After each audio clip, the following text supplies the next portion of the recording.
قرآن کی آیت لٹکانے سے فائدہ ہے یا قرآن کی آیت پڑھنے سے فائدہ ہے؟ دعائیں لٹکانے سے فائدہ ہے یا دعائیں پڑھنے سے فائدہ ہے؟ تو اللہ نے شہد کو بھی شفا کہا ہے نا، تو شہد کو لٹکا لیا جائے تو فائدہ ہوگا یا شہد کو کھائیں گے تو فائدہ ہوگا؟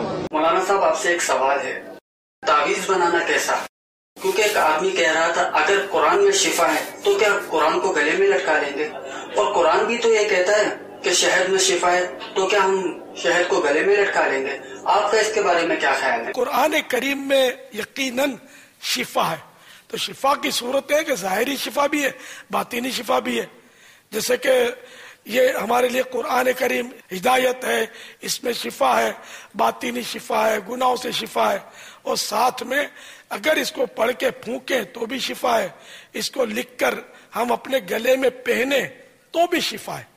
اب صرف اپنی اٹکل سے وہ شہد کی مثال دے دینا کہ وہ شہد جو ہے تو پھر وہ بھی لٹکا لو. ڈاکٹر بھی دوائیں مختلف طرح کی دیتا ہے نا، اس کی ساری دواؤں میں شفا ہوتی ہے لیکن اس کا طریقہ استعمال مختلف ہوتا ہے. کبھی بولتا ہے کہ نہیں یہ پینا نہیں ہے، یہ تم کو میں سوئی کے ذریعے تمہارے بدن میں داخل کروں گا، تو گوشت کا انجیکشن لگاتا ہے، کبھی لکوڈ دیتا ہے، کبھی سولڈ دوا دیتا ہے.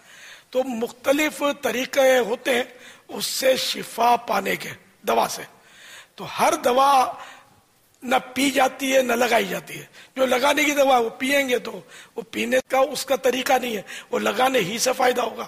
اس میں اپنی عقل کے گھوڑے نہیں دوڑانے ہوتے، شریعت کے جو اصول ہیں اس کو پیش نظر رکھنا ہوتا ہے. چنانچہ ہمارے پیارے آقا صلی اللہ تعالی علیہ وآلہ وسلم نے ہمیں اصول ارشاد فرما دیے.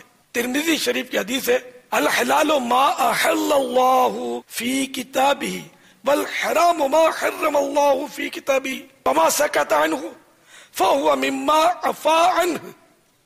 یعنی حلال وہ ہے جسے اللہ عز و جل نے اپنی کتاب میں حلال قرار دے دیا، اور حرام وہ ہے جسے اللہ عز و جل نے اپنی کتاب میں حرام قرار دے دیا، اور جس کے بارے میں کچھ نہیں فرمایا وہ معاف ہے، یعنی جائز ہے. تو اب تعویذ پر غور کر لیا جائے کہ کیا قرآن کریم اور اسماء الہیہ یعنی اللہ پاک کے مبارک نام پر مشتمل تعویذ کہ جس میں آیت لکھی ہے یا اللہ کے پاک نام لکھے ہیں، اللہ عز و جل اور رسول اللہ صلی اللہ تعالی علیہ وآلہ وسلم نے کہیں منع کیا ہے کہ اللہ کا نام لکھ کر تعویذ نہ لٹکاؤ، آیت لکھ کر تعویذ مت پہنو؟ منع بھی تو نہیں کیا نا. تو جب منع نہیں کیا تو ہم قیاس سے کیسے کہہ سکتے ہیں کہ شہد کو لٹکا لو اور قرآن کریم کو مت لٹکاؤ، آیتوں کو مت لٹکاؤ؟ تو یوں عقل سے قیاس سے مسائل ثابت نہیں ہوتے.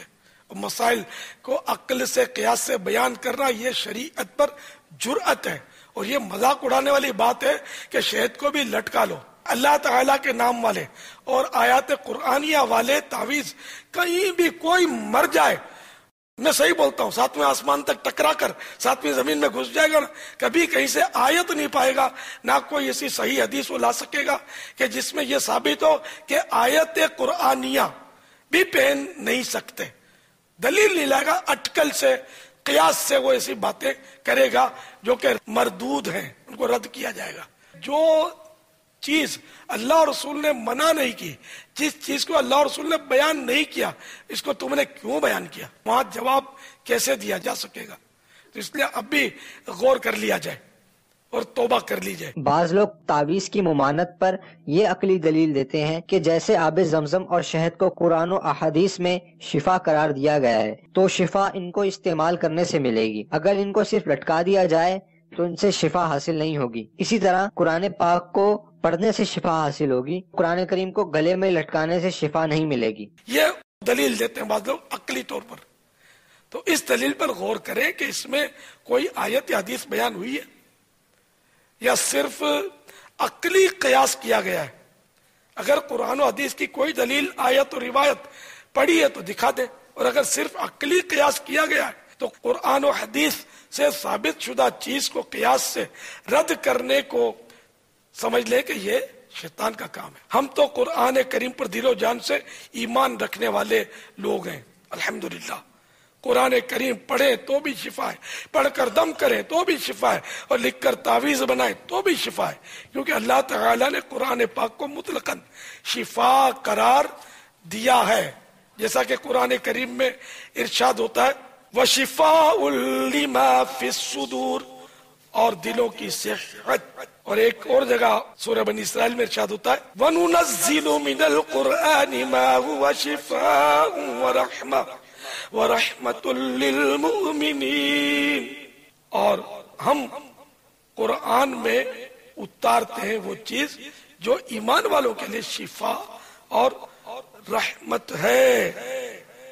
ایک اور جگہ ارشاد ہوتا ہے قُلْ وَلِلَّذِينَ آمَنُوا هُدًى وَشِفَاءٌ، ترجمہ کنز الایمان، تم فرماؤ وہ ایمان والوں کے لیے ہدایت اور شفا ہے، وہ مانے قرآن. اور شفا کے تحت خزائن العرفان میں کہ حق کی راہ بتاتا ہے، یعنی قرآن راہ حق بتاتا ہے، سچا راستہ بتاتا ہے، گمراہی سے بچاتا ہے، جہل و شک وغیرہ قلبی امراض، جہالتیں اور وہمات، شکوک شبہات سے، قلبی امراض دل کے ان بیماریوں سے شفا دیتا ہے. اور جسمانی امراض کے لیے بھی اس کا پڑھ کر دم کرنا بیماری کو دور کرنے کے لیے اثر رکھتا ہے اللہ کی عطا سے. سفید تو سب چیز عشق والیوں میں بیٹھ جا، منافقوں کو چھوڑ دے، منافقوں کو چھوڑ دے، تو عاشقوں میں بیٹھ جا، وہابیوں کو چھوڑ دے، تو سنیوں میں بیٹھ جا، اویسیوں میں بیٹھ جا، بلال